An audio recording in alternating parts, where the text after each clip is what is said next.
It turns out that the greatest damage Labor MP and former soldier Mike Kelly ever inflicted on the coalition was his resignation last week.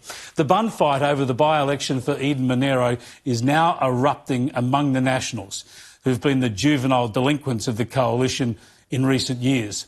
New South Wales Nationals leader and Deputy Premier John Barilaro considered resigning from state politics and risking his career to contest the federal seat. But he pulled out yesterday, and today we heard the New South Wales Transport Minister Andrew Constance will try that same move, putting his hand up for Liberal Party pre-selection. Everyone's going to have ideas on how we can recover the country when it comes to the impacts of COVID and bushfires and the like and drought. We've got to do it together. And I certainly, in my representation and the presentation they'll be putting forward to the Liberal Party and hopefully the community, is one in which we can bring complete healing, do it in a completely unified and respectful way, and bring about change in this country which so many people are desiring.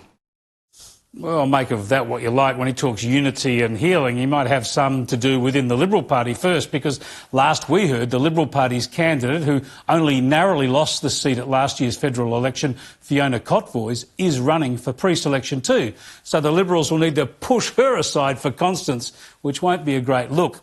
But the real damage is back with the Nationals. Sky News political editor Andrew Clennell has sensationally revealed the contents of text messages from Barilaro to the Deputy Prime Minister, the federal Nationals leader, Michael McCormack. McCormack has already survived one leadership challenge from Barnaby Joyce, and Barilaro would have been seen as a leadership rival.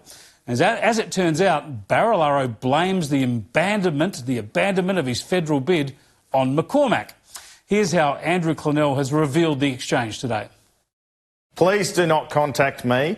Your lack of public enthusiasm or support for my candidacy went a long way to my final decision. Bear in mind he pulled out yesterday morning. Don't hide behind the members will choose the candidate rubbish, as you were the only one saying such lines. When McCormack was asked in press interviews about Barilaro's candidacy, he kept throwing this line in there. Don't you think my branches would have backed me in?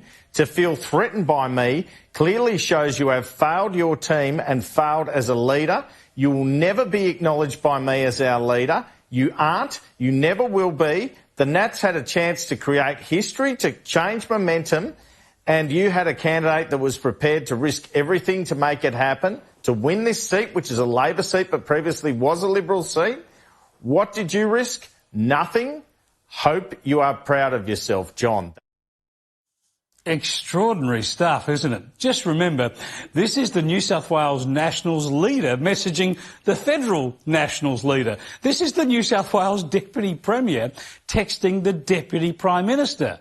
Happy times. Fantastic story. Great get there by Andrew Clennell. But get your popcorn ready. These Nationals know a bit about feuds. McCormack versus Barilaro looks set to rumble across the Great Dividing Range for some time to come. You got to feel sorry for Scott Morrison. You can pick your friends, but you can't pick your coalition partners. Extraordinary that the Nationals would be doing all this while the nation and the world is trying to battle this coronavirus pandemic. Let's go to a country